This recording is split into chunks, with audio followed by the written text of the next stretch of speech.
Welcome to an overview of the Controller Area Network, or CAN. This presentation will guide you through the essentials of CAN technology, its applications, and its significance in modern systems.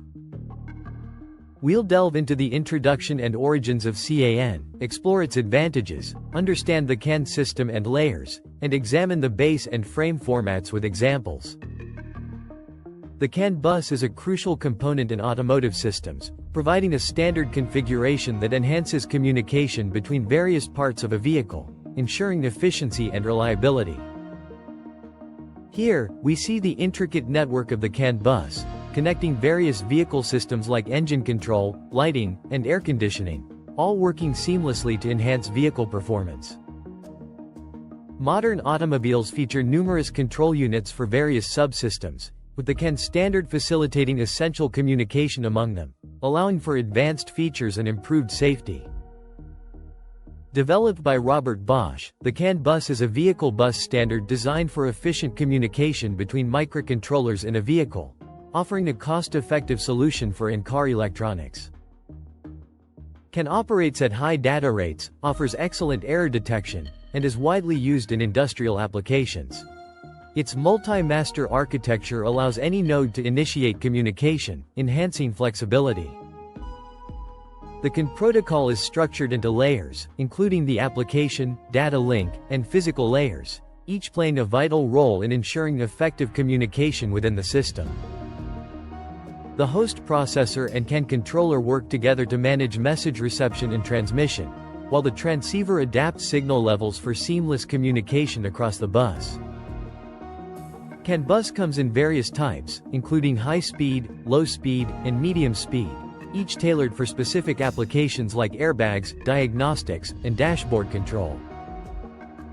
The CAN system integrates various components like powertrain and multimedia, using different speed CANs to optimize performance and ensure efficient data transmission across the vehicle.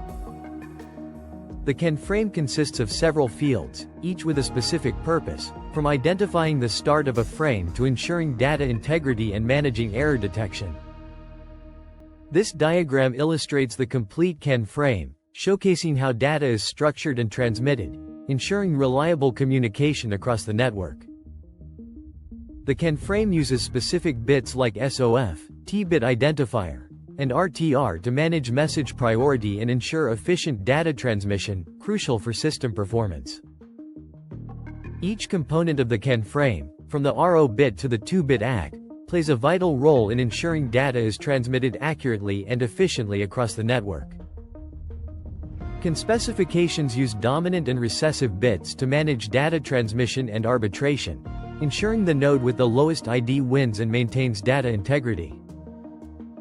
This example illustrates a standard CAN data frame, detailing how data is transmitted to all nodes on the bus, ensuring seamless communication and system efficiency. The remote frame allows a node to request data from another, showcasing the flexibility and adaptability of the CAN bus in managing data requests and transmissions. The CAN protocol primarily uses the physical and data link layers to ensure reliable communication between electronic control units, focusing on error detection and arbitration. The physical layer ensures all nodes share the same bus, while the data link layer manages framing and error detection, crucial for maintaining network integrity and performance. Let's explore the layers of the CAN protocol. When an ECU sends an engine speed message, the physical layer converts bits to voltage levels on the CAN bus. The data link layer handles arbitration and error detection, ensuring the frame is valid. Finally, the application layer interprets the data, such as engine speed readings. A cyclic redundancy check is a crucial error-detecting code used to identify accidental changes in raw data. It operates by performing a polynomial division on the data, with the remainder serving as the CRC checksum. This process ensures data integrity during transmission. The CRC checksum is appended to the data before transmission. At the receiver's end, the same polynomial division is performed to verify the integrity of the data. If the remainder is 0, the transmission is error-free, ensuring reliable communication. In a controller area network, every message must adhere to strict timing, bit, and format rules. If any node detects a violation, it flags an error condition to maintain data integrity and fault tolerance. Let's delve into the types of CAN errors. CAN errors include bit errors, stuff errors, CRC errors, and form errors. Each type has specific causes and detection methods, such as electrical noise or synchronization issues. Understanding these errors is vital for maintaining network reliability. ACK errors occur when a transmitting node expects a dominant bit acknowledgement but receives a recessive bit instead. CAN uses error detection and confinement mechanisms to manage these errors, ensuring robust communication through counters like TEC and REC. An error frame consists of error flags and delimiters, indicating issues like bit mismatches or corrupted data. All nodes detect and discard erroneous frames, retransmitting after resolving errors. This structure is essential for maintaining network integrity.